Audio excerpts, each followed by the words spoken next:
반갑습니다. 미풍입니다. 페닉셀 주식 부동산 긴급 시장 분석을 해보도록 하겠습니다. 오늘 주식시장에서 페닉셀이 나왔습니다. 자, 그래서 코스피 2720선을 위협하고 있다. 코스닥은 오늘 900선이 붕괴됐습니다. 어제 미국 시장이 막판에 반등을 했음에도 불구하고 오늘 장중에는 나스닥 선물, S&P 선물이 약세를 보면서 그리고 외국인 기관들이 또 대거 매도를 했죠. 그래서 저는 긴급 시장 분석 다 필요 없습니다. 사실 1년 전에 여러분들한테 이거 다 말씀드린 내용이죠. 그래서 목표치 기본적으로 우리가 코스피가 하방을 하려면은 2600포인트는 기본적으로 깨야 된다. 다 말씀드렸는데 지금 이 과정 중에 하나입니다. 환율도 2.5원이 올랐네요. 그래서 끝없는 추락에 투자자 패닉.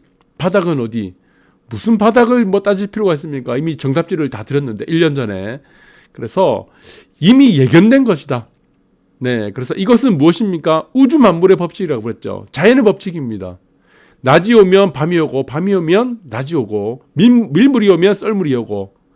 자, 이건 태양이 뜨면 그 다음에 달이 뜨게 되겠죠. 다 우주 만물의 법칙이고 자연의 법칙이다 이렇게 보시면 될 것 같고.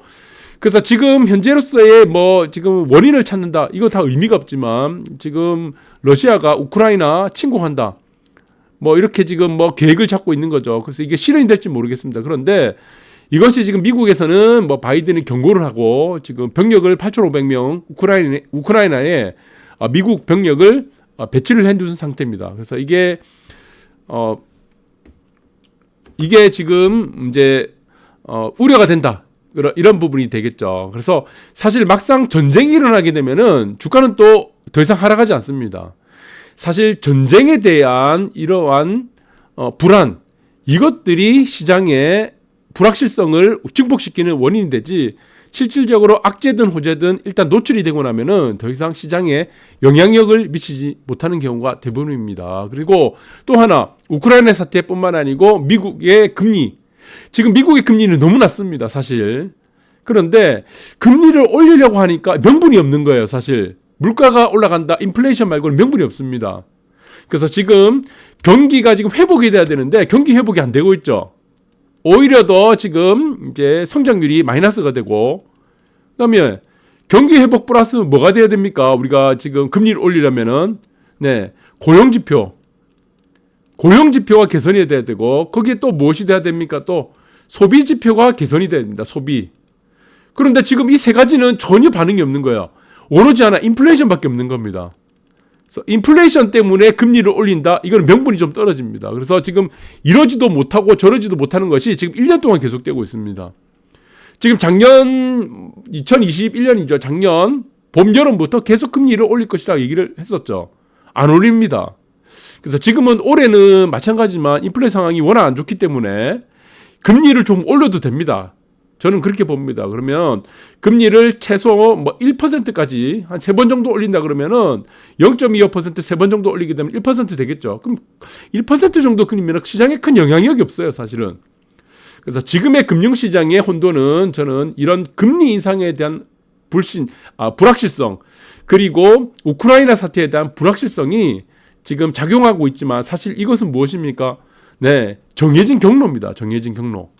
여러분들이 그렇게 보시면 될 것 같아요. 그래 차트를 잠깐 보게 되면은 여기서 차트가 있죠. 제가 다 말씀드렸죠. 여기서 하루도 틀리지 않고 여기서 바닥이라고 말씀드렸고 이 부분에서도 일단 단기적인 고점이다.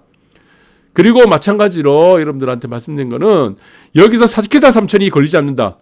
그럼 어떻게 된다고 했습니까? 여기를 쭉 올라간다. 이 두 번째 고점, 세 번째 고점이 만들어진 것을 쭉 올라가게 되면은 어떻게 나온다고 했습니까? 시세가 급등한다고 그랬습니다. 이것은 교과서라고 그랬습니다. 급등하는 거.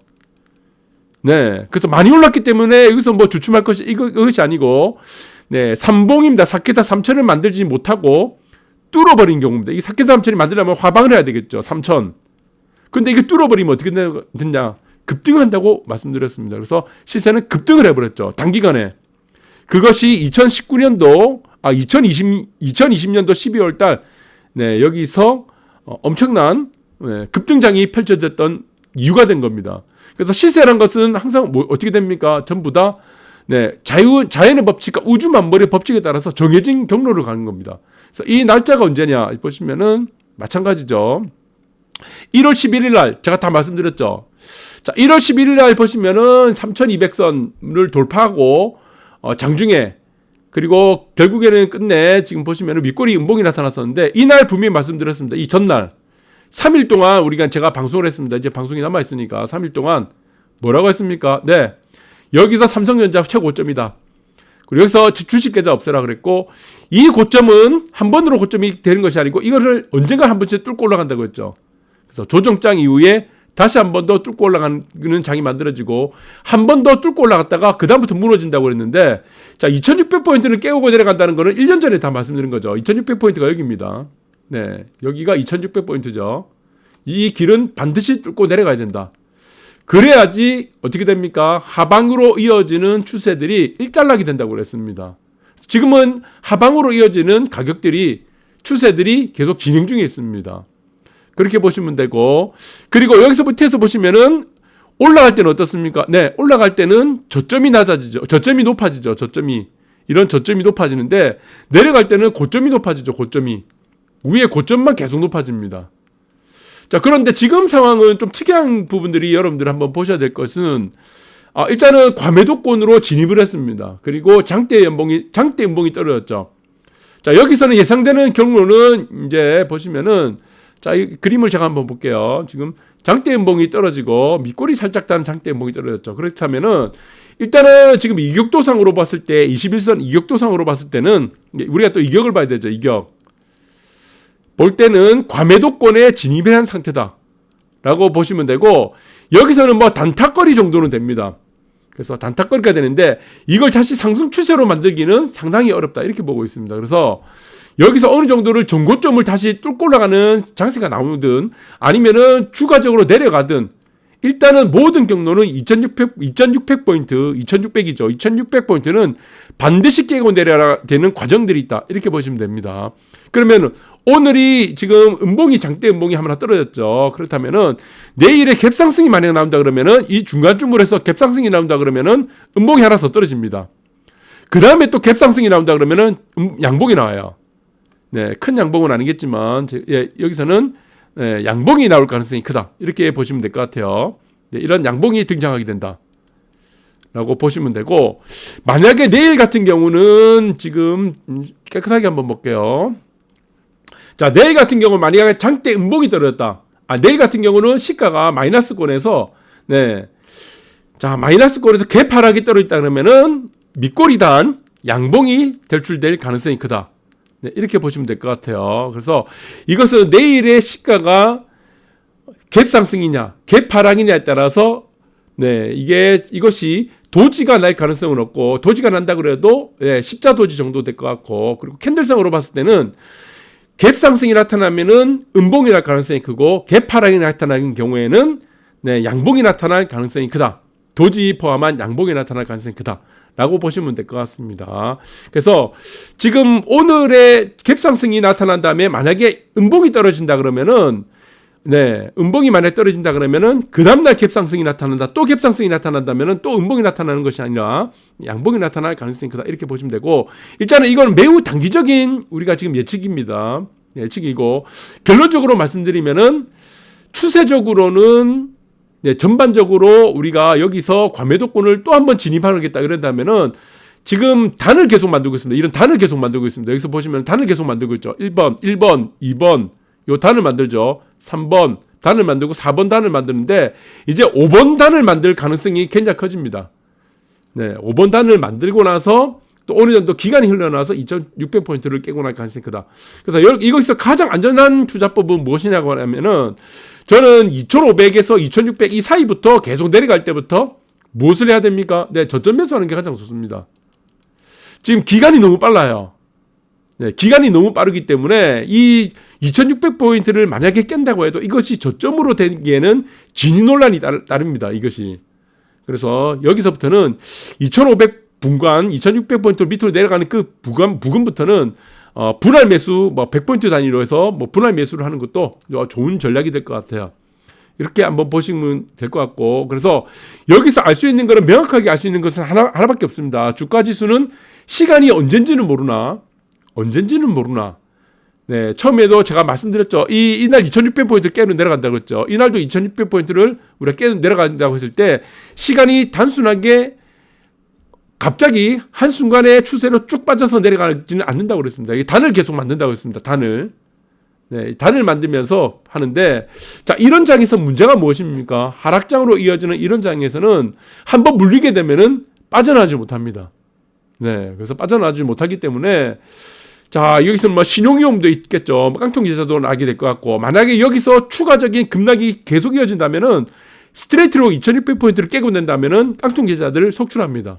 네, 그러면은 마찬가지입니다. 네, 이 경우에 지금 커버링 숏이 등장할 가능성이 크다.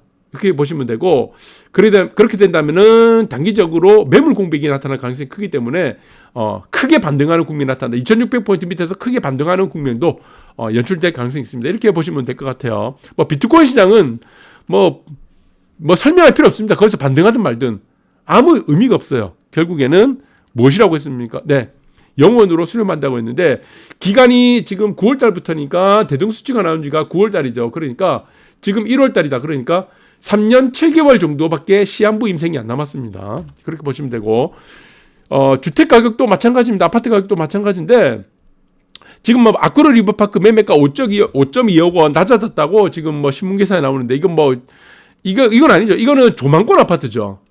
한강 조망권. 이런 아파트들의 특징이 무엇입니까? 조망권에 따라서 가격이 다릅니다.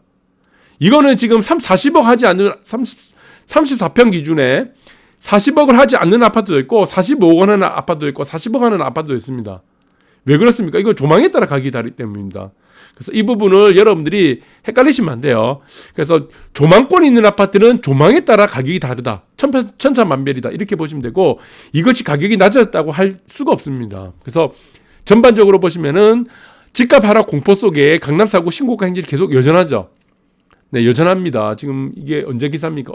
엊그제 기사인데, 어제 기사네요. 오늘 기사네요. 자, 오늘 기사죠, 이게. 네, 1월 25일. 양극화 자리 잡는다. 지금 양극화라는 얘기는 제가 국내 최초로 말씀드렸습니다. 그래서 모든 유튜버가들이 뭐 집값 사야 된다, 집값 오른다고 할 때 저 혼자 뭐라고 했습니까? 양극화로 간다고 그랬죠. 그래서 이걸 뭐라고 했습니까? 한정성으로 보라고 했죠. 한정성. 그래서 제가 어떻게 했습니까? 네, 세종하고 대구는 무조건 피하라. 그래서 저는 모든 집값이 오른다고 얘기하는 것이 아니고, 그 부분에 한정성과 희소성을 보라고 강조해드렸고, 그리고 국내 최초로, 전 세계 최초로 부동산이 양극화로 간다는 얘기를 했고, 저는 이 얘기를 하면서 분명히 뭐라고 했습니까? 신문기사 몇 개월 후에 반드시 난다고 그랬습니다. 신고가와 그리고 미분양이 공존하는 세상이기 때문에 제 방송에서 반드시 이 기사가 나올 거다. 이렇게 다 언급해드렸고, 정답지를 다 드렸죠. 그래서 뭐 서초구 반포 그리고 강남 저기 보시면은 마찬가지로 압구정일 때는 신고가 계속 이어집니다. 거기는 거래가 뭐 보합권을 이룰 수는 있어도 시세 자체가 내리긴 굉장히 어렵습니다. 네, 왜? 거기 아파트 팔아봐야 또 강남에서 빙글빙글 돌기 때문에 그렇게 보시면 됩니다. 그래서 지금은 이전과 다르게 보시면은 이기심 도시가 있었죠. 이기심 도시의 집값을 잡을 수 있었던 가장 큰 요지가 무엇이냐? 핵심이 무엇입니까? 반값 아파트입니다. 자, 이제 안 속아요, 사람들이. 이제 강남 사람들이 안 속습니다. 반값 아파트 만들어봐야 이거 부실 논란밖에 안 들립니다. 그래서 여기는 반값 아파트로 탈출할 가능성이 없고, 강남에서는 또 다른 강남으로 간다. 이것이 정답이죠. 그래서 매매가 자체가 쉽게 내리기 힘듭니다. 그래서 플랫 조정은 가능합니다. 이렇게 플랫 조정은 가능해도, 지금 이거는 고가놀이라고 했죠. 고가놀이. 플랫 조정은 가능해도 시세 하락은 크지 않을 거다. 내려가더라도 아주 얕은 폭이 낼 거고, 그리고 다시 또 점진적으로 상승하는 국면이 시간이 지난 뒤에 또 서서히 나타날 가능성이 크다. 이렇게 보시면 될 것 같고, 반포자이도 마찬가지로 신고가 쳤습니다. 4억 5천만 원 올라갔고 59억 5천만 원 되고, 보시면 아까 마찬가지로 반포 레미안 아이파크도 마찬가지예요. 지금 보시면은 49억 원에서 10억 정도 올랐습니다. 39억 원에서 49억 정도 올랐고, 이건 서울에서만 나타나는 현상이 아니에요. 부산에 있는 센터파크, 네, 우동에 저기 있죠. 네, 제송동에 있는데 해운대구. 여기서 보시면은 18억에서 26억. 껑충 뛰었습니다. 이 몇 억 올랐습니까? 8억 올랐나요? 네, 8억이 한 번에 점프하게 되는 현상. 자, 이 부분은 서울, 부산에 꼬만 나타난다고 그랬습니다. 서울, 다른 도시에서는 안 나타나요. 서울, 부산권에 있는 강남권, 그리고 우리가 서울, 부산에 있는 광안대교 조망권, 그리고 이제 해운대, 뭐 수영구, 거기에 국항돼서 나타난다. 이렇게 보시면 될 것 같아요. 그래서 양극화는 부산과 서울이 가장 핵심이 될 겁니다. 자, 여기서 양극화가 나타나는 이유를 여러분들이 잘 아셔야 됩니다. 양극화.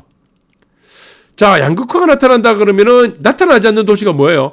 인구가 계속 급증하는 도시는 양극화가 잘 안 나타납니다.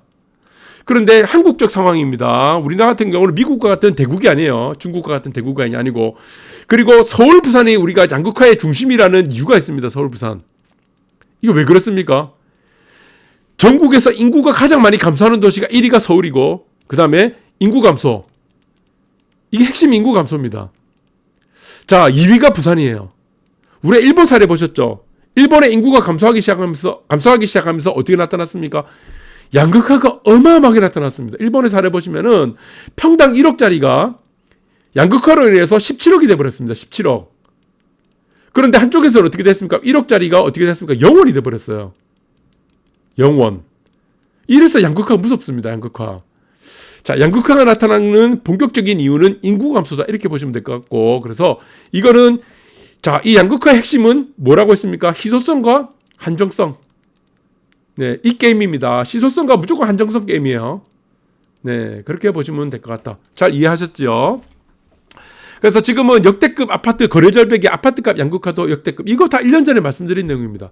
그래서 작년 2021년도 작년이죠. 작년 말부터 9월 이후부터 이런 현상이 본격적으로 나타날 것이다. 다 언급해드렸기 때문에 여러분들이 적절하게 잘 대응을 하시기 바라고, 네, 그리고 주식도 마찬가지입니다. 부동산도 마찬가지고 여러분들한테 다 정답지를 드렸으니까 거기에 참고해서 잘 대응을 하셨으면 좋겠습니다. 감사합니다.